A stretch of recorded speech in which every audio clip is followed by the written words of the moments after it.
ఆనాడు తెలంగాణ ఉద్యమానికి శ్రీకారం చుట్టడం జరిగింది. 25 ఏళ్ల క్రితం దయచేసి మీరు గొడవ బంద్ చేయాలి ఏమనుకోవద్దు. సభలో చాలా మంది ఉన్నారు, లక్షల మంది ఉన్నారు. మీరు ఆపాలి ప్లీజ్. ఒకటే మాట బంద్ చేయాలి, గొడవ బంద్ చేయాలి ప్లీజ్, స్టాప్. సో ఆ విధంగా 25 ఏళ్ల నాడు ఎగిరినటువంటి జెండా ఈ గులాబీ జెండా. చాలా మంది బంద్ చేయాలి ఏ బాబు బంద్ చేయాలి బాబు. ఆ రకంగా ఎగిరిన జెండాను ఎందరో అవమానపరిచింది, ఎన్నో మాటలు అన్నారు, ఎగతాళి చేసిండ్రు, అవహేళన చేసిండ్రు. మకలో పుట్టింది ఉబ్బలో పోతుందని చెప్పిండ్రు. కానీ ఈ జెండా మీ అందరి సహకారంతో, అనేక మంది త్యాగాలతోని, వందలాది మంది ప్రాణ బలిదానాలు కూడా చేయడంతో, అనేక ఉద్యమాలతోని యావత్తు తెలంగాణనే ఒక అద్భుతమైనటువంటి ఉద్యమమై ఎగిసిపడి ఒక సమయం ఎట్లా వచ్చింది, ఒక సమయంలో అంటే తెలంగాణ యావత్తు ఒక పక్కన నిల్చొని బరి గీసి బిడ్డ నా తెలంగాణ అక్కడ పెట్టు అని చెప్పి నిలబడ్డటువంటి సందర్భం మనందరం కూడా సృష్టించినాం. తద్వారా మన లక్ష్యం తెలంగాణ రాష్ట్రాన్ని సాధించుకున్నాం. ఆ తదనంతరం ప్రజలు దీవిస్తే 10 సంవత్సరాల పాటు అద్భుతమైనటువంటి దగదగలాడే తెలంగాణ తయారు చేసి అందరూ బిత్తరపోయే విధంగా, ఆశ్చర్యపడే విధంగా బ్రహ్మాండమైన తెలంగాణ నిర్మాణం చేసుకున్నాం. ఆ విధంగా 25 సంవత్సరాల సుదీర్ఘ చరిత్రను ఈరోజు ఈ వరంగల్ గడ్డ మీద మనం జరుపుకుంటా ఉన్నాం. రజతోత్సవ సందర్భంలో జరుపుకుంటా ఉన్నాం. చాలామంది చాలా రకాల ప్రయత్నాలు చేసినారు. ఇక్కడ కూడా ఇప్పుడు కూడా బ్రహ్మాండమైనటువంటి ప్రయత్నాలు చేస్తూ ఉన్నారు. నేను ఒక్కటే మాట చెప్తా ఉన్నా, ఈ గడ్డకు ప్రత్యేకత ఉంది. ఇది రాణి రుద్రమ్మ ఏలిన వీరగడ్డ, సమ్మక్క సారక్కల పోరుగడ్డ, బమ్మెర పోతన కవితా మాధుర్యం పండించినటువంటి జీవగడ్డ. ఈ వరంగల్ నేలకు నేను వందనం చేస్తూ ఉన్నాను. మన అమరవీరులకు శిరస్సు వంచి నివాళులు అర్పిస్తూ ఉన్నాను.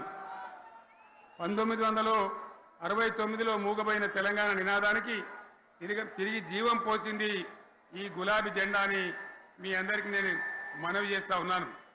ప్రజలు పరిపాలన అప్పగిస్తే విధ్వంసమైన తెలంగాణను వికాస పథంలో నడిపించింది ఈ తెలంగాణ. దానికి కూడా ఈనాటి కరెక్ట్గా 25 ఏళ్ళు నిండుతూ ఉన్నాయి. ఆనాడు కొండా లక్ష్మణ్ బాపూజీ గారు ఆశ్రయం ఇస్తే ఏప్రిల్ 27, 2001న జలదృశ్యంలో టీఆర్ఎస్ ఆవిర్భావం తెలంగాణ చరిత్రనే మలుపు తిప్పిన ఒక మహోజ్వల ఘట్టం. పదవుల కోసమో, కులం కోసమో, మతం కోసమో, వ్యక్తుల కోసమో పుట్టలేదు ఈ గులాబీ జెండా. ఇది తెలంగాణ రాష్ట్ర సాధన కోసం పుట్టింది. పదవీ త్యాగాలతోనే మన తెలంగాణ ప్రస్థానం ప్రారంభమయ్యింది. అది ఫలించి మన స్వంత రాష్ట్ర కళ కూడా నెరవేరిందని నేను మనవి చేస్తా ఉన్నా. ఆనాటికి అలుముకున్నటువంటి చీకట్లను పారదోలడానికి, ప్రజల్లో విశ్వాసం కల్పించడానికి, ఆత్మవిశ్వాసాన్ని పెంపొందించడానికి నేను ఒక మాట చెప్పిన ఆ రోజు మీ అందరికీ కూడా గుర్తుండాలి. ఉద్యమం నుంచి వెనక్కి మరలితే, ఉద్యమ జెండాను దించితే నన్ను రాళ్లతో కొట్టి చంపండి అని చెప్పి నేను ఉద్యమాన్ని ప్రారంభించిన విషయం మీ అందరికీ కూడా తెలుసు. ఆ తదనంతరం జరిగినటువంటి స్థానిక పంచాయతీ ఎన్నికల్లో, ఆ తదనంతరం జరిగినటువంటి సిద్దిపేట ఉప ఎన్నికలో ప్రజలు బ్రహ్మాండంగా ప్రాణం పోసి ఊపిరిలిదితే అద్భుతంగా ఉద్యమం ముందుకు పురోగమించిన విషయం మనకు తెలుసు. 60 ఏళ్ల సమైక్య పాలనలో తెలంగాణది ఎంత గోస, ఎంత దుఃఖం, ఎంత వేదన, ఎంత హింస, ఎంత అణిచివేత చూసినామో మనందరికీ కూడా బాగా తెలుసు. గోదావరి కృష్ణనీళ్ళు దక్కకుండా తరలిపోతే తల్లి సనుబాలకు నోచని పిల్లల్లాగా తెలంగాణ బిడ్డలు రోధించారు. కరువుల కాటకాలకు గురయ్యారు. అర్ధరాత్రి కరెంట్లు పెట్టబోయి పాములు గుట్టి, తేలు గుట్టి చాలా భయంకరంగా అనాథల్లాగా చనిపోయినారు. ఆ రకంగా జరుగుతూ ఉంటే ఇక్కడ ఉన్నటువంటి ఆనాడు కాంగ్రెస్లో టీడీపీలో ఉన్నటువంటి నాయకులు పదవుల కోసం పెదవులు మూసిండ్రు తప్ప ఏనాడు నోరు తీసి కొట్టాడలేదు. గులాబీ జెండా ఎగిరేదాకా కనీసం తెలంగాణ సోయిని కూడా ప్రదర్శించలేకపోయినారు. మీ అందరికీ తెలుసు, తెలంగాణ కోసం అవసరమైన ప్రతి సందర్భంలో పదవులు త్యాగం చేసిన వాళ్ళు బీఆర్ఎస్ బిడ్డలు అని చెప్పి నేను గర్వంగా మనవి చేస్తా ఉన్నా. కానీ పదవుల కోసం తెలంగాణను ఆగం చేసిన వాళ్ళు ఆనాడు ఉన్నటువంటి కాంగ్రెస్ నాయకులు అని చెప్పి కూడా నేను మనవి చేస్తా ఉన్నా. చంద్రబాబు నాయుడు ఆనాడు ముఖ్యమంత్రిగా ఉండి ఎంత ఘోరమంటే హైదరాబాద్ నడిబొడ్డున ఉండే తెలంగాణ గడ్డలో ఉండేటువంటి రాజధానిలో మన శాసనసభలో తెలంగాణ పదాన్నే నిషేధించినాడు. తెలంగాణ అనవద్దని స్పీకర్ ద్వారా రూలింగ్ ఇప్పించినారు. ఇదే జిల్లాకు చెందినటువంటి ప్రణయ్ భాస్కర్ గారు ఆ రోజు ఎమ్మెల్యేగా శాసనసభలో తెలంగాణ అంటే అది నేరమైనట్టుగా పరిగణించి తెలంగాణ పదాన్ని నిషేధించేటువంటి ప్రయత్నం చేసినారు. మిత్రులారా, మీకు అందరికీ చరిత్ర తెలుసు. ఆనాడైనా ఏనాడైనా ఈవెన్ ఈనాడైనా తెలంగాణకు విలన్ నంబర్ 1 కాంగ్రెస్ పార్టీ అని మనవి చేస్తా ఉన్నా. మనందరికీ కూడా తెలుసు ఆ విషయం. తెలంగాణ హైదరాబాద్ స్టేట్ పేరుతో ఉన్ననాడు ప్రజలు వద్దంటుంటే కూడా బలవంతంగా తెలంగాణను ఆంధ్రతో కలిపిన వాళ్ళే. ఏందా బాబు, ఏందా పనిలేదా? రెడ్డి ఎవరెవరు పోండి, మీరు మీకేం పనిలేదా? ఈ 10 మంది కాదు కదా, సభ అంతా ఉంది కదా, ఉండండి, కామ్ ఉండండి, డిస్టర్బ్ చేయండి మీరు. అట్లా బలవంతంగా ఆనాడు ఆంధ్రలో విలీనం చేసింది కాంగ్రెస్ పార్టీ, జవహర్లాల్ నెహ్రూ. 69లో ఉద్యమం వస్తే 400 మంది తెలంగాణ బిడ్డలను పిట్టల్లాగా కాల్చి చంపింది ఇందిరాగాంధీ ప్రభుత్వం, ఆనాడు ఉన్నటువంటి కాంగ్రెస్ పరిపాలన. మళ్ళీ 2001 నుంచి మనం విజృంభిస్తే నంగనాచిలాగా ఇదే కాంగ్రెస్ వచ్చి మన బలాన్ని మన ఊపును చూసి పొత్తు పెట్టుకొని తెలంగాణ ఇస్తామని నమ్మబలికి మనతో పొత్తు పెట్టుకున్నది కూడా మీరు చూసినారు. మళ్ళా ఎగ్గొట్టే ప్రయత్నం చేసినారు. 14 ఏళ్ళు ఏడిపించినారు. అది మీ అందరికి తెలుసు. వాళ్ళు ఎట్టెట్లా చేస్తూ ఉంటే వాళ్ళ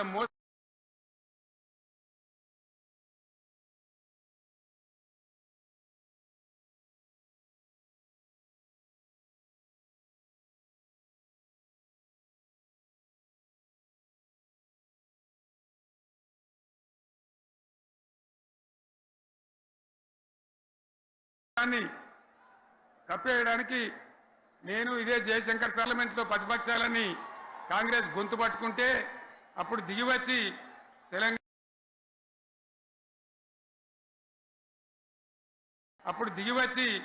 తెలంగాణ కోసం ప్రకటన చేసిన విషయం మీకు తెలుసు. మళ్ళీ ప్రకటన వెనక్కి తీసుకొని మళ్ళా వెనకకు పోయినారు. ఆ తర్వాత సకల జనుల సమ్మె కావచ్చు, సాగర హారాలు కావచ్చు, వంట వార్పులు కావచ్చు, అనేక రూపాలలో విజృంభించి మళ్ళీ భయంకరమైన పోరాటం చేసినాం. మళ్ళీ 3 ఏళ్ల తర్వాత వాళ్లకు రాజకీయ అవసరం ఏర్పడి ఆనాడు వచ్చి మళ్ళీ తెలంగాణ ఇస్తామని ప్రకటించి వాళ్ళకి ఇష్టం లేకపోయినా తెలంగాణ సృష్టించినటువంటి ఆ సుడిగాడుపులుగా తట్టుకోలేమని భయపడి తెలంగాణ ఇచ్చిన విషయం కూడా మీకు తెలుసు. తదనంతరం ప్రజలు మనకు అధికారం ఇచ్చినారు. దాన్ని మనం ఏదో అధికారం అనుభవించడానికి తీసుకోలే, బాధ్యతగా తీసుకున్నాం. ఎంత బ్రహ్మాండంగా పనిచేసినాం. రాష్ట్రాన్ని మన చేతిలో పెడితే ఎక్కడున్న తెలంగాణను ఎక్కడ తీసుకొని పోయినాం. అనేక రంగాలలో please please please please please ఒకటే మాట, ఏ బాబు ఇక్కడ నేను మాట్లాడుతున్నా, అక్కడ మీరు మాట్లాడుతున్నా, మీకు ఏమైనా అర్థం ఉన్నదా? ఏది అర్థం కావాలి ప్రజలకు? ఏం పని లేదావా? ఇదేం పద్ధతి? మీరు పార్టీ కార్యకర్తలేనా? సైలెన్స్ ఉండండి. అంతమంది నన్ను లక్షల మంది మీరు 10 మంది ఏందా ఇక్కడ? 10 నిమిషాలు సైలెంట్గా ఉండలేరా? చివరిలో బాగా చెప్తాం, స్లోగా అద్భుతంగా దుంకుదాం, స్టే ఎత్తు దుంకుదాం. మీరు బాధ్యత చూడాల్సింది ఏంటంటే మీరు అరవడం బంద్ చేయండి. ఇంతమంది ఉన్నారు, ఏం సీఎం పనిలేదా నీకు? మళ్ళీ అందరు ఇళ్లలోకి చేరుకోవద్దా? క్షేమంగా పోవద్దా? ఎక్కడెక్కడి నుంచో దూరం నుంచి వచ్చిన వాళ్ళు ఉన్నారు. 10 నిమిషాలు మీరు సైలెంట్గా ఉండండి. ముందరున్న వాళ్ళు 10 ఏళ్ల బీఆర్ఎస్ పాలనలో ఎక్కడున్న తెలంగాణ ఎక్కడికి పోయింది? ఎన్ని రంగాలలో ఎన్ని అవార్డులు వచ్చినాయి? ఎన్ని అద్భుతమైన పనులు చేసి చూపెట్టినాం. తెలంగాణ అంటే ఒకప్పుడు వెనుకబడ్డ ప్రాంతం, ఎగతాళి చేయబడ్డ ప్రాంతం, పనికిమాలిన ప్రాంతం అని పేరు పెట్టిన ప్రాంతం. కానీ ఎన్ని రంగాలు, తలసరి ఆదాయాన్ని బ్రహ్మాండంగా పెంచినాం. 90,000 ఉన్న తలసరి ఆదాయాన్ని 3.5 లక్షల పైచీలకు పెంచుకున్నాం. జిఎస్డిపిని దేశంలో నంబర్ 1 స్థానానికి తీసుకెళ్ళినాం. తెలంగాణలో బ్రహ్మాండంగా పెండింగ్ ప్రాజెక్టులన్నీ కూడా కంప్లీట్ చేసుకున్నాం. కల్వకుర్తి కావచ్చు, నెట్టెంపాడు కావచ్చు, భీమా కావచ్చు, ఎల్లంపల్లి కావచ్చు, మిడిమానేరు కావచ్చు, అక్కడ మేఘాల మీద పనిచేసి దాన్ని అంతా కూడా కంప్లీట్ చేసి ఒక్క పాలమూరు జిల్లాలోనే 10 లక్షల ఎకరాలకు సాగునీళ్ళు ఇచ్చుకున్నాం. బ్రహ్మాండమైనటువంటి ఇరిగేషన్ ప్రాజెక్టు కంప్లీట్ చేసుకున్నాం. 3.5 లక్షల టన్నుల వడ్లు పండించే స్థాయికి తెలంగాణను తీసుకొని పోయినాం. వరంగల్ గడ్డ కోసం, ఇదే జిల్లా కోసం పెండింగ్లో ఉన్న దేవాదుల ప్రాజెక్టును కంప్లీట్ చేసి ఈ గడ్డకు నీళ్లు తెచ్చుకున్నాం. 3 ఏళ్లలో కాళేశ్వరం ప్రాజెక్టు కట్టుకున్నాం. వాగుల మీద, వంకల మీద చెక్ డ్యాములు కట్టుకున్నాం. మిషన్ కాకతీయ పేరు మీద చెరువులన్నిటి పూడికలు తీసుకున్నాం. ఒక అద్భుతమైన తెలంగాణను తయారు చేసుకున్నాం. పడావు భూములన్నీ పంట పొలాలుగా మార్చుకున్నాం. ఆనాడు బీఆర్ఎస్ పాలనలో చెరువుల నిండా జలరాశులు, రైతుల కళ్ళాల నిండా ధాన్య రాశులతోని బ్రహ్మాండంగా తెలంగాణ అద్భుతంగా పురోగమించిన విషయం మీకు తెలుసు. పంజాబ్ను తలదన్నే పంటలు పండించిన విషయం కూడా మీ అందరికీ తెలుసు అని నేను మనవి చేస్తా ఉన్నా. రైతు కష్టమేందో నాకు తెలుసు. నేను స్వయంగా రైతును కాబట్టి రైతాంగాన్ని కడుపులో పెట్టి చూసుకున్నాం. మీ అందరికి ఒక మాట చెప్తా ఉన్నా. ఈ దేశంలో షేర్షా సూరి అని ఒక రాజు ఉండే. ఆయన కాలంలోనే రెవెన్యూ సంస్కరణలు తెచ్చినారు. నేను చెప్పే మాట మంచిగా వినాలి మీరు. చరిత్ర పొడుగుతో చూస్తే షేర్షా సూరి నుంచి స్వతంత్ర భారతం వచ్చిన తర్వాత ప్రజాస్వామ్య ప్రభుత్వాలు కూడా రైతుల దగ్గర రకరకాల శిస్తులు వసూలు చేసినారు. రైతుల దగ్గర డబ్బులు వసూలు చేసినారు. తహసీల్ రకాలు వసూలు చేసినారు. నీటి తీరువాలు వసూలు చేసినారు. కానీ రైతును చూడాలని వాడు అందుకోలే. భారతదేశంలోనే ఎక్కడ కూడా లేని స్కీమ్. నన్ను వాళ్ళు అడగలే, ఎలక్షన్లలో చెప్పలే. నాకు నేనుగా ఆలోచించి, ప్రభుత్వమే ఆలోచించి రైతు బంధు పథకాన్ని తెచ్చినాం. చాలా బ్రహ్మాండంగా రైతు బంధు పథకాన్ని అమలు చేసినాం.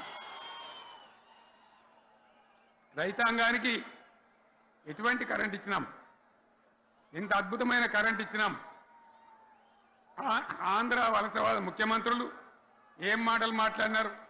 తెలంగాణ వస్తే కారు చీకట్లు అవుతాయి, మీకు కరెంటే రాదు, మీకు పంటలు పండియే రాదని చెప్తే వాళ్ళ నోర్లు మూయించేలాగా ఉత్తమమైనటువంటి ట్రాన్స్ఫార్మర్ కావాలన్నటువంటి, మోటార్లు కావాలన్నటువంటి నాణ్యమైన కరెంటును 24 గంటలు సప్లై చేసినాం. రైతు ఇంట్లో కూర్చుంటే పొలాల కాడ బోర్లు దుంకినాయి. మీరందరూ కళ్ళారా చూసినారు. నాకంటే ఆ విషయం మీకే ఎక్కువ తెలుసు. అదేవిధంగా రైతులు చనిపోతే 2 ఎకరాలు 3 ఎకరాలు ఉన్న రైతులు ఏముంటుంది? వాళ్ళకి ఆదాయం ఉండదు. వాళ్ళు సస్తే బీఆర్ఎస్ రాకముందు పట్టించుకున్న నాతులు లేడు. అదే బీఆర్ఎస్ వచ్చిన తర్వాత రైతు బీమా ఇచ్చి వాళ్ళు చనిపోయినాక 8 రోజుల్లోనే వాళ్లకు రైతు బీమా అందే విధంగా ఆనాడు చర్యలు తీసుకున్నాం.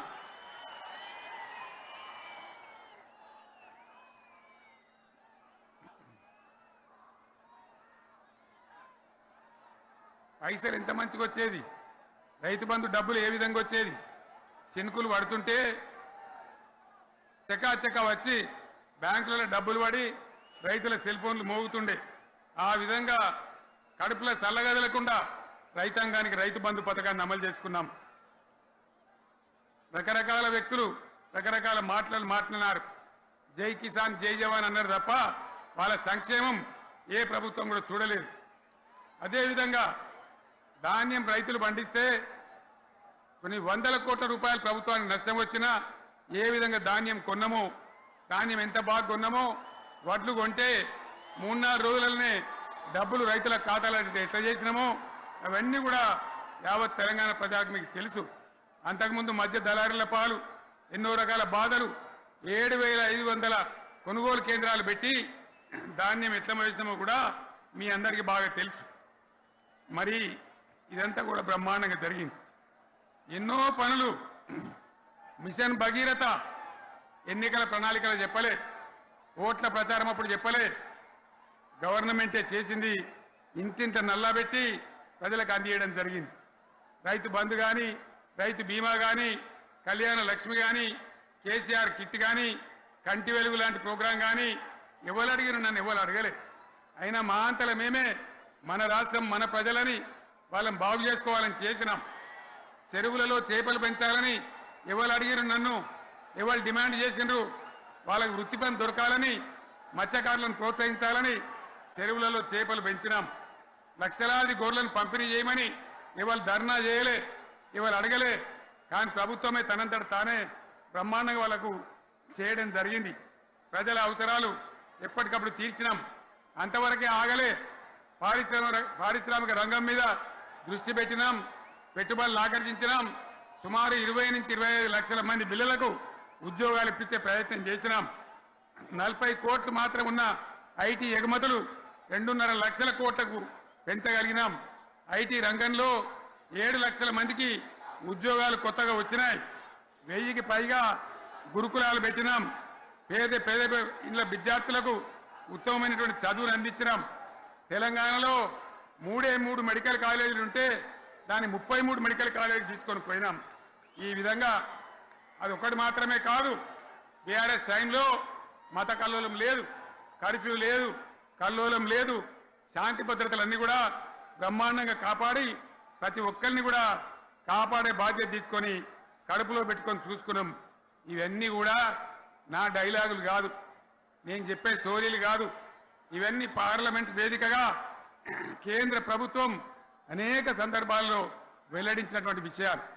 Reserve bank of India, comptroller general of India వాళ్ళు వెల్లడించినటువంటి అధికారమైనటువంటి లెక్కలని చెప్పి కూడా నేను మీకు మనవి చేస్తా ఉన్నా. ఇవన్నీ జరిగినాయి. ఇప్పుడు నేను చెప్పిందంతా కూడా మీ కళ్ళ ముందరనే జరిగింది. మరి కాంగ్రెస్ వచ్చి ఏడాదిని అర్థమా? మరి ఏం మాయ రోగం వచ్చే, ఏం బీమారు వచ్చే, ఏమేమి చెప్పిరి, ఎన్నెన్ని చెప్పిరి, మీకు కావాల్సింది ఇదే కదా, చెప్తా. ఇక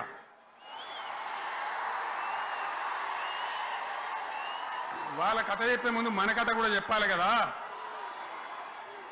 ఏమేం మాటలు మాట్లాడినరు. అరే మళ్ళేం సీఎం పెట్టిరా భయ్, ఎక్కడికెళ్ళి మోపోయినరా మీరు?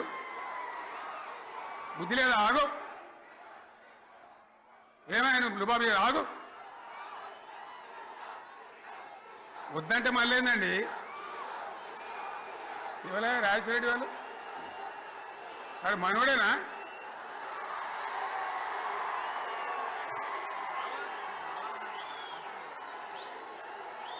ఎన్నెన్ని మాటలు చెప్పిరి. వరుస బట్టి గోల్మాల్ దింపుట్ల కాంగ్రెస్ను మించిన వాళ్ళు లేడు, అబద్ధాలు దింపుట్ల కాంగ్రెస్ను మించిన వాళ్ళు లేడు. ఎన్ని చెప్పిరి. ఇక్కడ ఉన్నోళ్ళు జాలరని ఉన్న గాంధీలు లేని గాంధీలు డూప్లికేట్ గాంధీలు అంతా ఢిల్లీకి వెళ్ళి కూడా దిగిరి, చప్పట్లు కొట్టి డాన్సులు చేసిన స్టేజీల మీద. ఒకటి చెప్పిండ్రా, ఏమిత్తాడా కేసీఆర్ రైతు బంధు 10,000 ఇస్తాడు, మేము 15 ఇస్తాం చెప్పిండ్రా? చెప్పిండ్రా లేదా? చెప్పిండ్రా? ఇచ్చుడు కాదు, చెప్పిండ్రా? 10,000కి 15,000 ఇస్తామని అన్నారా? కేసీఆర్ పెన్షన్లు 2,000 ఇస్తాడు, మేము 4,000 ఇస్తాం చెప్పిండ్రా? ఇంకేం చెప్పిండ్రు? కేసీఆర్ ఇంట్లో ఇద్దరుంటే ఒక్కరికే ఇస్తాడు, మేము ముసలోనికి 2కి ఇస్తాం చెప్పిండ్రా?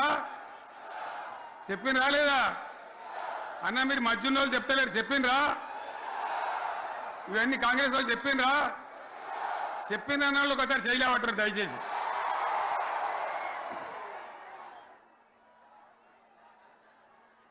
దివ్యాంగులకు కేసీఆర్ 4,000 ఇస్తాడు పెన్షను, మేము 6,000 ఇస్తామండి అన్నారా?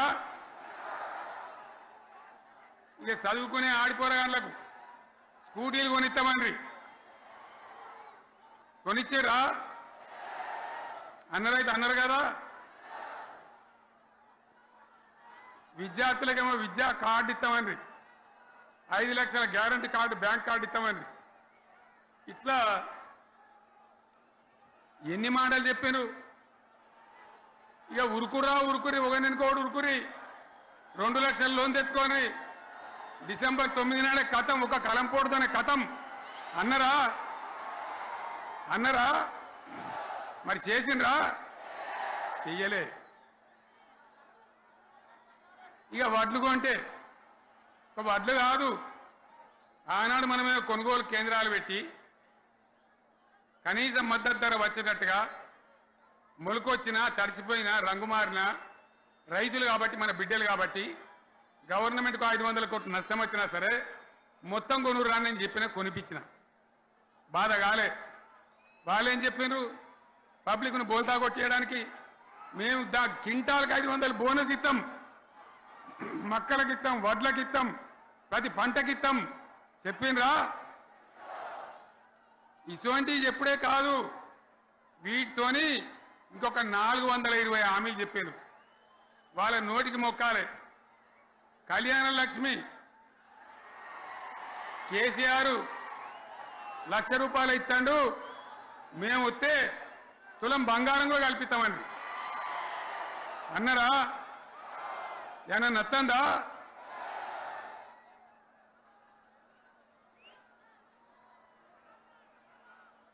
ఇక హామీలు ఇచ్చుడు కాదు, పెద్ద పెద్ద బుక్కులు వంచి ఊరూరికి వంచారు. సిగ్గులేక ఊళ్ళ పంట తిరిగి బాండ్ పేపర్లు రాసిచ్చారు, బాండ్ పేపర్లు ఇంటికి తిరిగిండ్రు. చెప్పిండ్రా? చాలా మంది అడిగిండ్రు. మరి మీరు అడ్డగోలు చెప్తున్నారు, అడ్డం పొడుగు చెప్తున్నారు, ఎటువంటి అడ్డ చెప్తున్నారు, యాడికెళ్ళి ఇస్తారా భయ అని అడిగిండ్రు, పేపర్ వాళ్ళు అడిగిండ్రు. ఇప్పుడు ఆర్థిక మంత్రి ఉన్నాయన టీవీలలో చెప్పిన ఆయన, ఇస్తాం చేసి చూపిస్తాం, మాది పేద పార్టీ, 120 ఏళ్ళ అనుభవం ఉన్న పార్టీ, మమ్మల్ని మించిన సిపాయిలు లేరు అని ఒకటి జబ్బలు తరిచే, ఒకటి మెడలు తరిచే డైలాగుల మీద డైలాగులు కొట్టి మేము ఇచ్చేస్తామన్నారు. ఇచ్చిండ్రా? ఇయ్యలే. రుణమాఫీ చేయలే. మధ్యలో పార్లమెంట్ ఎలక్షన్లు వచ్చినాయి. అప్పుడు నాకు కాలు ఇరిగింది, కుంటుకుంటున్నాం మెంటుకుంటున్నాం, మళ్ళీ నేను బయలుదేరిన. ఆ దెబ్బకి ఏం చేసిండ్రు? తెలంగాణలో ఎన్ని దేవుళ్ళు ఉన్నాయో అన్ని దేవుళ్ళ మీద ఒట్లు పెట్టుకున్నారు. పెట్టిండ్రా? బహిరంగ సభలలో ఆడిడ కూడా కాదు. ఇన్ని మాటలు చెప్పి ప్రజల్ని ఏమార్చింది. ఒక ఉచిత బస్ అని పెడితే అది జుట్లు పట్టుకొని కొట్టుకుందానికి మనకత్తాను తప్ప ఏమనికి ఉపయోగపడ్డది లేదు. ఆ మహిళలు అంటారు మాకు ఎందుక ఉచిత బస్, దరిద్రం, మాకు అవసరమే లేదు అంటాను. అటువంటి ఒక్క పథకం పెట్టి ఇక ఇప్పుడు మళ్ళీ పెద్ద నోరు పెట్టుకొని వాళ్ళే మాట్లాడతారు. అంటే ఆ అంటే మాట్లాడతారు, అబద్ధాలు చెప్తారు. మాట్లాడితే బీఆర్ఎస్ వాళ్ళ మీద నింద, మాట్లాడితే కేసీఆర్ మీద నింద. ఇది ఒక అలవాటు చేసుకొని ఎవరికి నోరుంటే వాంతే లెక్క అనే పద్ధతిలో అడ్డమైన మాటలు మాట్లాడుతూ చాలా ఘోరంగా మోసం చేస్తూ ఉన్నారు. ఎట్లున్నదంటే కాంగ్రెస్ వాళ్ళు చెప్పింది, చాలా సిపాయిలం, మా అంత సిపాయి లేడండి. లేదంటే జనం నమ్మితిమి, ఆశపడ్డాం కదా, నమ్మి బోల్తా పడ్డాం కదా, గల్లంత అయినాం కదా. ఒక ఊళ్ళే మొలక నాట్లేసే టైం వస్తే అలుకుడు చేస్తాను, వడ్లాలుతాను, మొలకకు అలుకుడు చేస్తాం కదా, తుకాలు పోయేమా. పెద్ద మొగోడని కొన్ని పిలిచిరట. మొగోడని మొలకలుస్తానికి పిలిస్తే ఎలక పిల్లని చూసి ఎల్లంకర పడ్డాడు. ఇక మా అంత సిపాయిలు లేరు, మేము తెచ్చే ఇస్తాం, 6 సందమామలు పెడతాం, 7 సూర్యులు పెడతాం అని నమ్మబలికి ప్రజలను దగా చేసి మంచిగున్న తెలంగాణ నాగం పట్టించి ఓట్లు వేయించుకొని ప్రజలను మోసం చేసిండ్రు, దగా చేసిండ్రు. ఈ మాట నిజం, మీ అందరికి తెలుసు. ఇవాళ ఏం మాట్లాడతారు? మమ్మల్ని ఎవరు నమ్ముతలేడు, మాకు అప్పు ఉడతలేదు, యాడికెళ్ళి తెచ్చియాలి అని ఇప్పుడు మాట్లాడుతున్నాం. అప్పుడేమో మాకు అపారమైన అనుభవం ఉంది, మేము చేస్తామన్నారు. ఒక్క మాట చెప్తున్నా మిత్రులారా, ఇక్కడ నోళ్ళం మనమే కాదు, నా ప్రసంగం టీవీలలో వినేటువంటి కోటాను కోట్ల మందికి కూడా నేను మనవి చేస్తా ఉన్నా. ఇంత మోసం ఉంటుందా? ఇంత దగా ఉంటుందా? ఓట్లయితారా అని అవతల పడదామని ముచ్చట్నా? ఎంతవరకు ఇది కరెక్టు? తెలంగాణ ఎంత మంచిగా పోయేది, ఇప్పుడు బొందలు పడగొట్టినరా? ఎంత ఘోరమైనటువంటి ఫలితం మనం చూస్తున్నాం. ఇవాళ ఏం జరుగుతూ ఉంది? మళ్ళీ అన్ని మోపైనాయి. ఇక దుకాణం పెడతామన్నారు, లొల్లు పెట్టిండ్రు, బొబ్బ పెట్టిండ్రు. ఇక ఓట్లయినాక ఎత్తాడు, తవ్వడు, మోయాడు. బాయి పడతాం జోరుగా చెప్తే 6 నెలల ఏమయ్యారంటే ఇక ఆయనతో రేపు అవుతుంది, ఎల్లుండి అవుతుంది, సంక్రాంతికి అవుతుంది, దీపావళికి అవుతుంది, మార్చి 31కి అవుతుంది. మార్చి 31 లేదు, మన్ను లేదు, ఏది కూడా చేసింది లేదు. మొత్తం ఆర్థిక పరిస్థితిని దెబ్బతీసింది. తెలివి తక్కువ పనితోని, అవివేకం వల్ల, అజ్ఞానం వల్ల పరిపాలన చెయ్యరాక సర్వనాశనం చేసింది. రాష్ట్ర ఆర్థిక పరిస్థితి ఎంత మంచిగా ఉండే, ఎంత బాగా పోతా ఉండే. మేము కష్టపడి కడుపు కట్టుకొని, నోరు కట్టుకొని సంవత్సరానికి 10 నుంచి 15 వేల కోట్ల ఆదాయం పెంచినాం. అనేక రివ్యూ మీటింగులు చేసినాం. ఎంత బాగా తీసుకొని పోయినాం, తెలంగాణను ఎట్లా తయారు చేసినాం, ఆ విధంగా తీసుకొని పోయినాం. ఇవాళ ఒక్క మాట మీరు అందరూ ఆలోచన చేయాలి. ఇక్కడ ఉన్నవాళ్ళు కానీ నా మనసు బాధ అవుతుంది, నా మనసు కాలుతుంది, ఇబ్బంది అవుతుంది. నా కళ్ళ ముందటనే తెలంగాణ ఇట్లా కావడం నాకు దుఃఖం కలిగిస్తూ ఉంది. నేను ఆవేదనతో చెప్తున్నా ఈ మాట. ఒక్క మాట మీరు అందరూ ఆలోచన చేయండి. తెలంగాణలో భూముల ధరలు ఎట్లుండే? కేసీఆర్ ముఖ్యమంత్రి ఉన్నప్పుడు, బీఆర్ఎస్ రాజ్యం చేసినప్పుడు భూముల ధరలు ఎట్లుండే? ఆనాడు కొనేటోళ్ళు ఎక్కువ ఉండిరి, అమ్మేటోళ్ళు తక్కువ ఉండిరి. ఇవాళ ఆపదకి అమ్ముకుందామంటే భూములు కొనేటోడున్నాడా? అడుగుతున్నా భూముల ధరలు ఎక్కడికి పోయినాయి? ఎవరికన్నా 5 ఎకరాలు డాంబర్ రోడ్డు పక్కకుంటే నేను 5 కోట్ల మనిషిని, నేను కోటీశ్వరుని ధైర్యంలో రైతులు ఉండ్రి. ఇవాళ అడిగేటోడు ఉన్నాడా? ఉన్నదా? ఒక్కటే ఏడాదిలో గింత గల్లంత అవుతుందా? కేసీఆర్ పక్కకు పోగానే ఇంత ఆగమవుతుందా? ఇంకో మాట నేను అడుగుతా ఉన్నా. కరెంటును 35 ఏళ్ళు బాధపడ్డాం. నా బావి కాడ కూడా మోటార్లు కాలిని. బీఆర్ఎస్ వచ్చినాక, నేను ముఖ్యమంత్రి అయినాక ఒక్కటే ఏడాది బావులా దాన్ని చక్కగా చేసి 24 గంటల కరెంటు ఇయ్యలే, నడవలే. రెప్పపాటు కూడా కరెంటు పోకుండా 24 గంటల కరెంటు తేలేదా? మరి మా అంత సిపాయిలు లేరంటే కేసీఆర్ మంచిగా ఇచ్చిన కరెంటు మీకెందుకు ఇయ్యే శాతం అయితే లేదు అని చెప్పి నేను అడుగుతా ఉన్నా. తెలంగాణ ప్రజల పక్షాన్ని అడుగుతా ఉన్నా. ఎందుకు ఇలా ప్రజల గోస ఉంచుకుంటా ఉన్నారు? మళ్ళా మోటార్లు కాలుతున్నాయి, ట్రాన్స్ఫార్మర్లు కాలుతున్నాయి, లంచాలు పెరుగుతున్నాయి. అది శాతం అయితే లేదా? మళ్ళీ ఇలా తెలంగాణ పోవన్నా మోటార్ పెట్టడానికి? ఏం దౌర్భాగ్యం ఇది! ఎటువంటి శని నెత్తి మీద పెట్టుకున్నాం మనం. మీరందరూ ఆలోచన చేయాలి. భూముల ధరలు ఎటుపోయినాయి, కరెంట్ ఎక్కడ ఎవడెత్తుకపోయా? మిషన్ భగీరథ అసెంబ్లీలో నిలబడి ఛాలెంజ్ చేసిన నేను.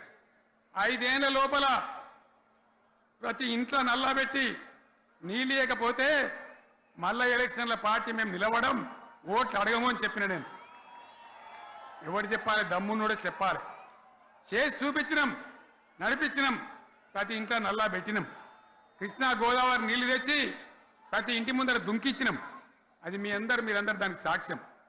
ఇలాగా మంచినీళ్ళు కట్నే ఇల్లు పెట్టినపోయి ఉన్న పథకం కేసీఆర్ హయాంలోనే అయిపోయింది. ఇంకా మంచినీళ్ళు కూడా ఇయ్యే శాతం అయితే లేదా? మేము ఇంత సిపాయిలం అంత సిపాయిలం అని ఎగిరెగిరి దుంకితే మాట్లాడితే మంచినీళ్ళు ఇచ్చే కూడా శాతం అయితే లేదా? మంచినీళ్ళు పోతాయి, కరెంటు పోతుంది, వడ్లు కొనే దిక్కు లేదు. వడ్లు కొంటాను రా, కళ్ళాల కాడ 15 రోజులు వడ్లు కొనే దిక్కు లేదు, అడిగే దిక్కు లేదు. సర్కారు కొనకపోతే దిక్కుమాలని దేవుడా అని ప్రైవేట్ మిల్లర్లకు అమ్ముకుంటున్నాం. మళ్ళీ అక్కడ దళారీలు, అక్కడ దోపిడీ, మళ్ళీ రైతాంగం దోపిడీకి గురవుతున్నది. మళ్ళీ 2014 కంటే ముందటి పరిస్థితులు వస్తూ ఉన్నాయి. ఆ విధంగా ఎందుకు జరుగుతూ ఉంది? ఇది ఎవరి అసమర్థత? కాంగ్రెస్ ప్రభుత్వం యొక్క అసమర్థత కాదా? ఈ కాంగ్రెస్ కాటేయడం కాదా? నేను ఒక్కటే మాట మిమ్మల్ని కోరుతా ఉన్నా, ప్రజలకు నేను అడుగుతా ఉన్నా. పేదలు గుడిసెలు వేసుకుంటారు, ప్రభుత్వ జాగాలలో పాపం తెలిసి తెలియక కొన్ని వేసుకుంటారు. బీఆర్ఎస్ గవర్నమెంట్లో హైదరాబాద్తో సహా వరంగల్తో సహా అనేక పట్టణాలలో అనేక ప్రాంతాలలో రాష్ట్ర వ్యాప్తంగా లక్షలాది మందికి మేము పట్టాలు ఇచ్చినాం. బుల్డోజర్లు పెట్టి జేసీబీలు పెట్టి మేము చెరువులలో పూడికెళ్ళి తీస్తే వీళ్ళేమో హైడ్రా అని మన బొందా అని పెట్టి పేదల ఇండ్లు కూడా కొడతా ఉన్నారు. ఆనాడు చెరువు పూడికెళ్ళి తీసిన బుల్డోజర్లు ఇలా పేదల ఇండ్లు కూడా కొడతా ఉన్నాయి. ఇవన్నీ మనం చూస్తూ ఉన్నాం. చూసి మౌనంగా ఉందామా, కొట్లాడదామా, ఏం చేద్దాం అనేది మనం ఆలోచించే సమయం వచ్చింది. దేశాన్ని నంబర్ 1 స్థాయిలో నిలబెడితే ఇవాళ 14వ స్థాయికి 15వ స్థాయికి తీసుకొని పోయినారు. నా కళ్ళ ముందన్న గిట్ల జరుగుతుంది, ఇంత మాయల్యమే అవుతుంది, ఇంత మోసం చేస్తారని నేను కూడా అనుకోలే. ఇలా చాలా బాధ కలుగుతూ ఉంది, చాలా దుఃఖం కలుగుతూ ఉంది. ఇంకా ముందరికి పోవాల్సిన తెలంగాణ ఇలా వెనుకకు అయిపోతున్నా ఉన్నది. మళ్ళా ఎవరు దీనికి కారణం? ఈ దుర్మార్గులు కాదా? నిలబెట్టి ఖచ్చితంగా అడగాల్సిన అవసరం ప్రజలకు లేదా? అడగాలి. ఎందుకోసం? టైం ఇవ్వాలని మేము కూడా టైం ఇచ్చినాం. ఏమంటారు? మీకేసినట్టు మాకేసిన ఓట్లు, మాకు ఏడాదిన టైం ఇయ్యరా, ఏడాదిన అర్థమైన టైం ఇయ్యరా, మీకు కన్నేరురా అని అంటారు. కాబట్టి నేను నోరు తెరవలే, బయటికి రాలే. కృష్ణా జలాల మీద గడబడి జరిగితే ఒక్కసారి అక్కడ నాయకులు తీరికపోతే నల్లగొండలో పోయి ఒక గర్జన చేసి వచ్చినా కానీ నేను ఎక్కడ బయటికి రాలే, మాట్లాడలే. కానీ ఏడాది అర్థం అయిపోయింది, ఇంకేం పాడైంది? పువ్వు పుట్టంగానే పరిమళిస్తుంది అన్నట్టు ప్రభుత్వం కథ తెలియదా? ఇంకేమన్నా వీళ్ళకి టైం ఎక్కడిది? వీళ్ళు ఏం చేస్తారు? చివరి 6 నెలలు అయితే ఎలక్షన్ అయినాయి. దీనికి ఉన్న టైమే 2.5 ఏళ్ళు. ఈ 2.5 ఏళ్ళలో వీళ్ళు చేస్తారు, మనం బతికి ముందర పడతామా? అందుకోసం ప్రజానీకం, మేధావులు, తెలంగాణ ప్రజలు దయచేసి అందరూ ఆలోచన చేయాలి. ప్రతిభానులు కూడా ఆలోచన చేసి దీనికి పరిష్కారం ఏందో కనుక్కోవాలి. మేధావితో పనిచేయాలి, ఆవేశంతో కాదు. ఆవేశంతో మనం నినాదాలు ఇస్తే కాదు, ముళ్ళును ముళ్ళుతోనే తీయాల. యాడ ఓడగొడుతున్నామో గాన్నే వెతకాలి, ఎక్కడ జారిపోయిందో ఆన్నే మళ్ళీ దొరకబట్టాలి. ఆ నైపుణ్యం, ఆ స్థాయి ఇవాళ రావాలి. మళ్ళీ ఇప్పుడు ఏం చేస్తారు?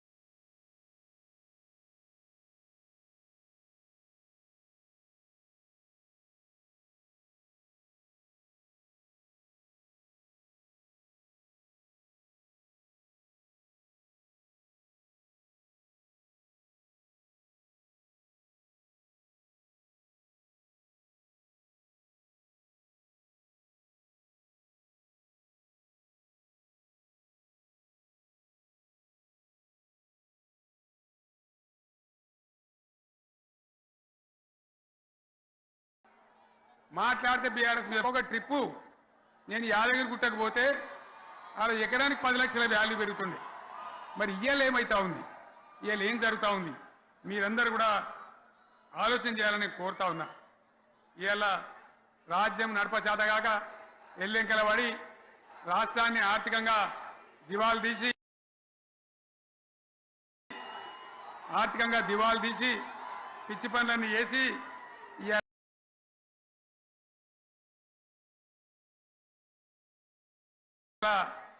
అడ్డం పొడుగు మాట్లాడుతూ ఉన్నారు. అన్ని రంగాలలో ఫెయిల్ అయిపోయింది.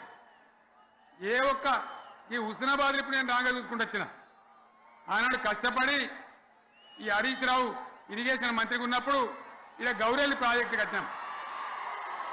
90% పూర్తయింది. గౌరెల్లి ఇరిగేషన్ ప్రాజెక్టు ప్రజలకు సంజాయించి భూములు తీసుకొని ఆనాడు తిరిగి 90% పూర్తి చేసినాం. ఏడాది అర్థమైతే తట్టడి మన్ను తీస్తాను రా. పాలమూరు పథకం 80% కంప్లీట్ అయింది. ఎందుకు దాన్ని పెండింగ్లో పెడుతున్నారు? ఎందుకు దాన్ని పూర్తి చేస్తలేరు? ఈ విధంగా చిన్న మాట, చాలా చిన్న మాట, కేసీఆర్ కిట్ పెట్టినాం, లక్షాధికారుల కోసం పెట్టినాం, కోటీశ్వర్ల కోసం పెట్టినాం. ఎవరి కోసం పెట్టినాం కేసీఆర్ కిట్టు? పేద ప్రజల కోసం, గ్రామీణ ప్రాంతాల్లో ఉండేటువంటి పేద ప్రజల కోసం పెట్టినాం. ఆడపిల్లంటే 13,000 ఇచ్చినాం, మగపిల్లగానికైతే 12,000 రూపాయలు ఇచ్చినాం. ఆ వాహనాలు పెట్టి, అమ్మఒడి వాహనాలు పెట్టి వాళ్ళని తీసుకెళ్ళి ప్రసవాలు చేయించి వాళ్ళకి మందులు ఇచ్చి ఫ్రీగా ఉచితంగా చేసి బ్రహ్మాండంగా ప్రసవం చేయించి మళ్ళీ ఇంటికాడ దించినాం. గది బంద్ చేస్తారా ఎవరన్నా? ఎందుకు బంద్ చేయాలి? ముఖ్యమంత్రులుగా పనిచేసే వాళ్ళకు గాంభీర్యం ఉండాలి, ధైర్యం ఉండాలి. రాజశేఖర రెడ్డి అనే ముఖ్యమంత్రి ఉండే, నేను చెప్తా ఉన్నా మీ ముందు ఇయ్యాల. ఆయన ఆరోగ్యశ్రీ అని ఒక పథకం తెచ్చిండు. నేను ముఖ్యమంత్రి అయిన తర్వాత అడిగిన, హెల్త్ డిపార్ట్మెంట్ని పిలిచి అడిగిన, ఇదేం పథకమయ్యా బాగుందా అంటే, సార్ మంచిగుంది, ప్రజలకు లాభం అవుతుందని చెప్పింది. నేను చెప్పిన ఆ పథకాన్ని అట్లే పెట్టండి, ఆ పథకాన్ని మార్చకండి, ఆ పథకం అట్లే ఉండాలని చెప్పిన.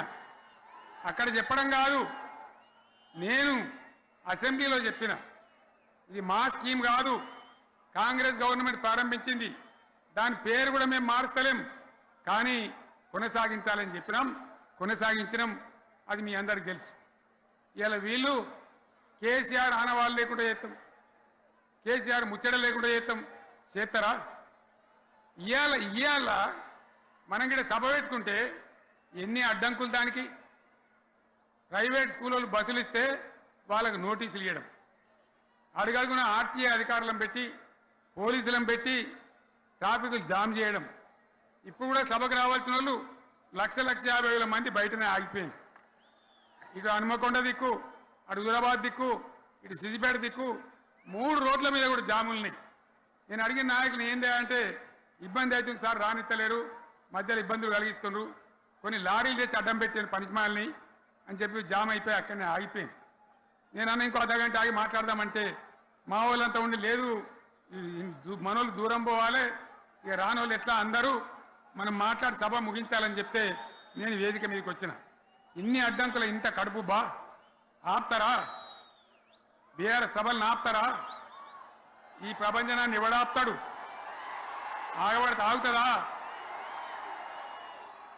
నేను ఒక్క మాట పోలీసు మిత్రులకు మనవి చేస్తా ఉన్నా, ప్రజాస్వామ్యంలో ప్రజలకు అడిగే హక్కు ఉంటుంది, తప్పకుండా అడుగుతారు ప్రజలు.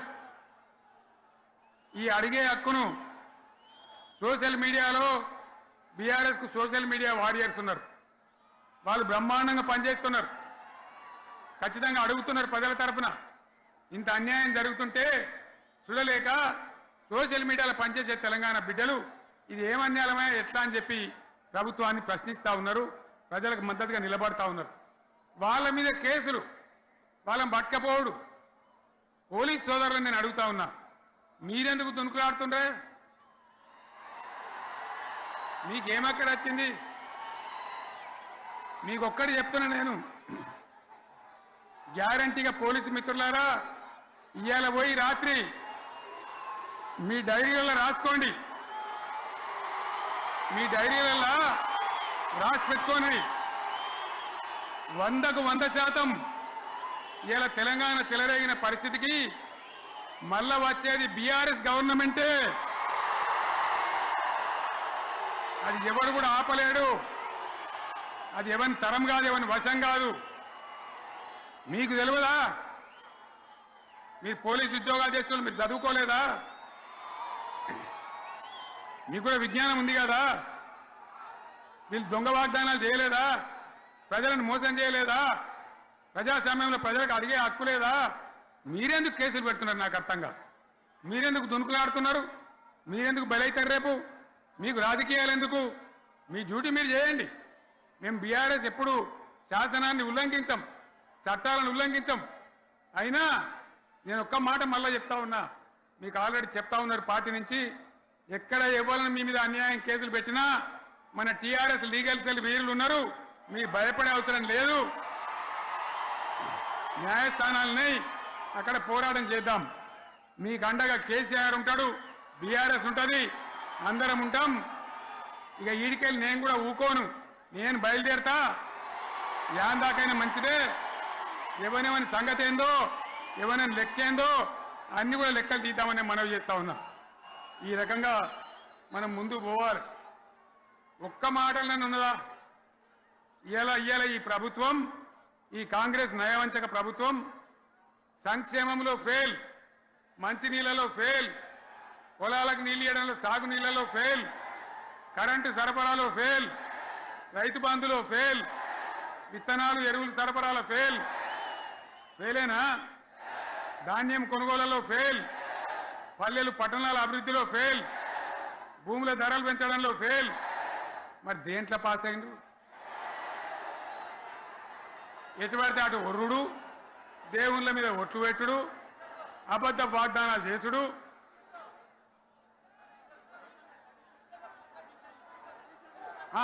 కమిషన్ అట 20-30% కమిషన్లు తీసుకున్నాడు, సంచులు నింపుడు, సంచులు మోసుడు. అంతేనా? కరెక్టేనా ఈ మాట? అన్నా కరెక్టేనా? నేను చెప్పి అన్ని ఫెయిల్ అయిందా ఈ ప్రభుత్వం? నిజమైతే ఒకసారి చేతులు లేవటరు దయచేసి. స్టేజ్ మీద లేవటరా? ఫెయిల్ అయినా? ఈ మాట 20% 30% కమిషన్లని నేను అంటలేను. ఎవరన్నారు? స్వయంగా ఆర్థిక మంత్రి ఛాంబర్కు పోయి 200 మంది కాంట్రాక్టర్లు వాళ్ళు లొల్లిపెట్టి మమ్మల్ని 20-30% కమిషన్ అడుగుతుండ్రు, ఇది ఏమన్యాయం అని చెప్పి సెక్రటేరియట్లో చెప్పిన మాట నేను చెప్తా ఉన్నా. ఈ విధంగా మాజీ సర్పంచులు పాపం వాళ్ళు పనిచేసిన మా బిల్లులు ఇవ్వమనంటే వాళ్ళ గోస ఉంచుకుంటా ఉన్నారు. వాళ్ళేం పాపం చేసిండ్రు? ఈ విధంగా ఘోరం. ఇంకా ఈ అందానికి ఏం మాట్లాడతారు? కేసీఆర్ నువ్వు రా అసెంబ్లీకి, నీ కాయగూరకుడు ముచ్చట తింటానికా? పిల్లలు అడిగితేనే మీరు జవాబు చెప్తలేరు. ఉన్నది ఉన్నట్టు నిలబెడితే ఆ ఆర్థిక మంత్రి అసెంబ్లీలో లేచి 20% కమిషన్ తీసుకుంటాను కేటీఆర్ మాట్లాడితే ఆయన లేచి భుజాలు తడుముకుంటాడు. నీకెందుకయ్యా బాధ? నువ్వు తీసుకుంటేనే నీకు బాధ ఉండాలి కదా. లేచి పేదలు ఒలి పెడతా ఉన్నాడు ఆయన అసెంబ్లీలో. ఈ విధంగా చాలా గందరగోళంగా, అవివేకంతో, అజ్ఞానంతో చాలా ఘోరం చేసి అడ్డమైన మాటలని చెప్పింది.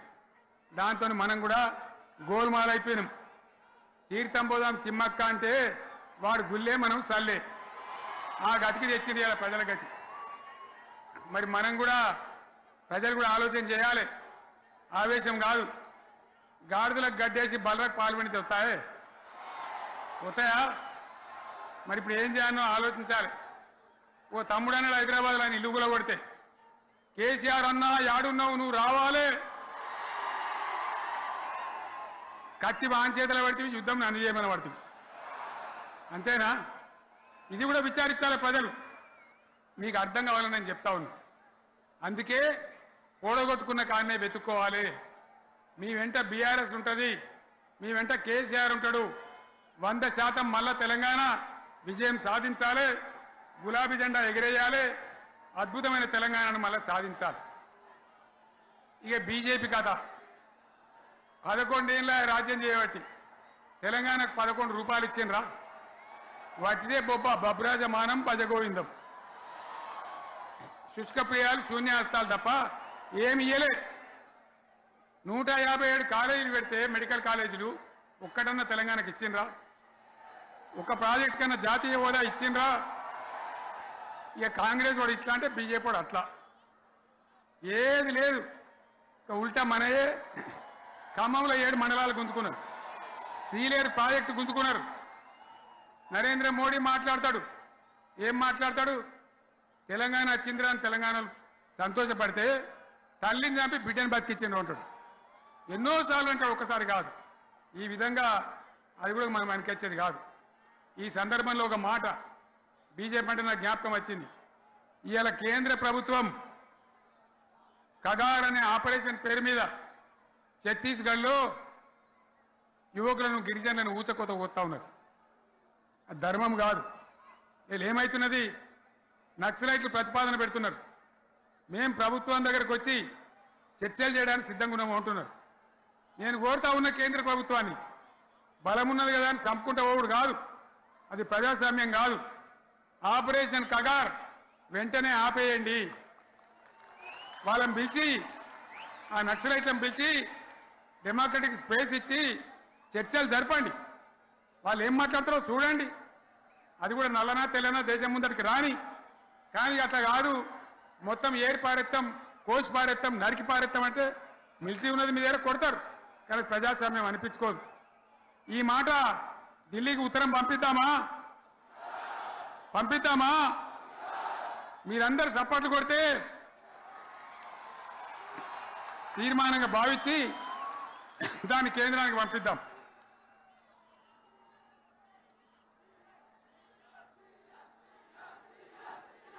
ఇక్కడ 30 ఈ సందర్భంలో ఈ రజతోత్సవ వేళ నేను మీ అందరికీ, ఇక్కడ ఉన్న వాళ్ళకు, సభలో లేని వాళ్లకు, టీవీలో నా మాటలు వినే వాళ్లకు, యావత్తు తెలంగాణ సమాజానికి బీఆర్ఎస్ గులాబీ జెండా రజతోత్సవ శుభాకాంక్షలు మరొకసారి తెలియజేస్తూ, మీరందరూ కూడా ధైర్యంగా ఉండండి. మళ్ళీ బీఆర్ఎస్ తెచ్చుకుందాం, బ్రహ్మాండమైన పరిపాలన అందించుకుందాం. వీళ్ళు జరగొచ్చేవన్నీ మళ్ళీ మంచిగా చేసుకుందాం, బ్రహ్మాండంగా ముందుకు పోదాం, పురోగమించుదాం. ఒక అద్భుతమైన తెలంగాణ, ప్రతి వ్యక్తి ముఖంలో చిరునవ్వులు చిందించే తెలంగాణ తయారు చేసుకుందామని చెప్పి మీ అందరికీ మనవి చేస్తూ, ఇంత పెద్ద ఎత్తున ఈ సభకు గవర్నమెంట్ వచ్చిన ఏడాది నరలోనే మీరు కదిలి వచ్చిందంటే మీరు కూడా ఒక నిర్ణయానికి వచ్చినట్టు కనబడుతూనే ఉంది. ఓట్లు ఎప్పుడు వస్తాయని చూస్తాను. నేను ఇంకో మాట చెప్పాలి, ముఖ్యమైన మాట ఏంటంటే, వీళ్ళు అక్కడిక్కడ ఎందుకైనా మీరు లేచొచ్చిండ్రు ఫోటోల కోసం.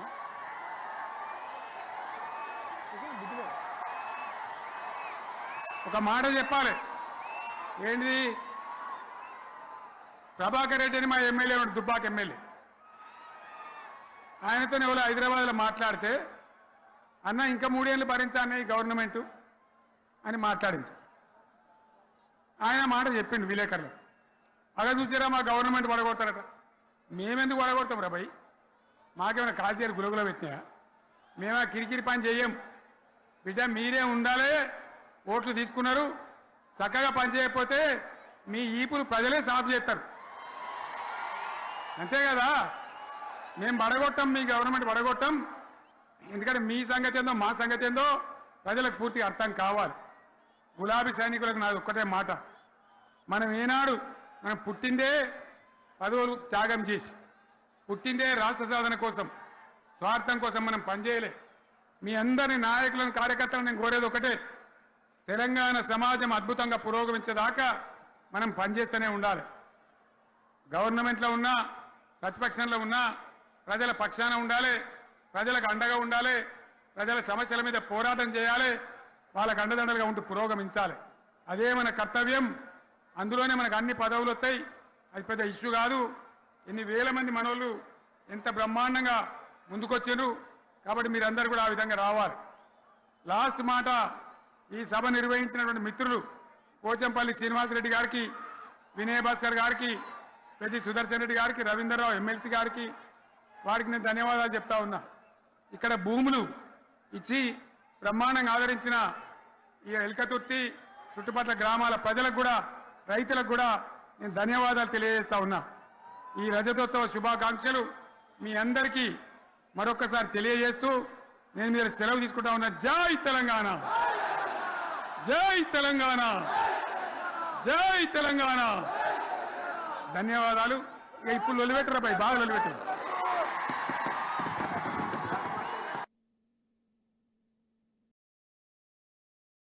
అది తెలంగాణ తల రాతను మార్చిన నవ వసంత ఋతువు. విపక్ష దోపిడి విలయంలో విలవిలలాడిన వేదన, అస్తిత్వంకై ఆరాటపడిన ఆత్మ గౌరవ భావన, పిడికిలెట్టిన కేసీఆర్ గొంతులో ప్రళయ గర్జన.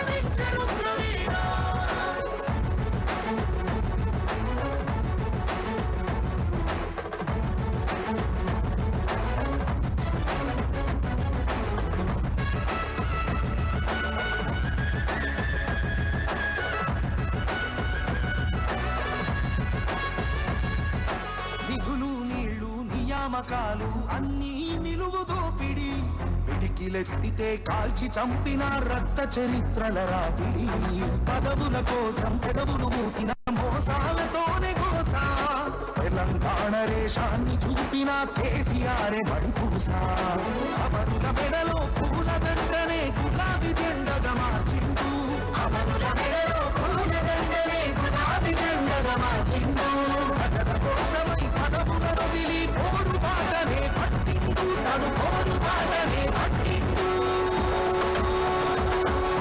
కేసీఆర్ కేసీఆర్ కేసీఆర్ కేసీఆర్ జై తెలంగాణ జై జై తెలంగాణ జై తెలంగాణ నిలదించరు ప్రవీణ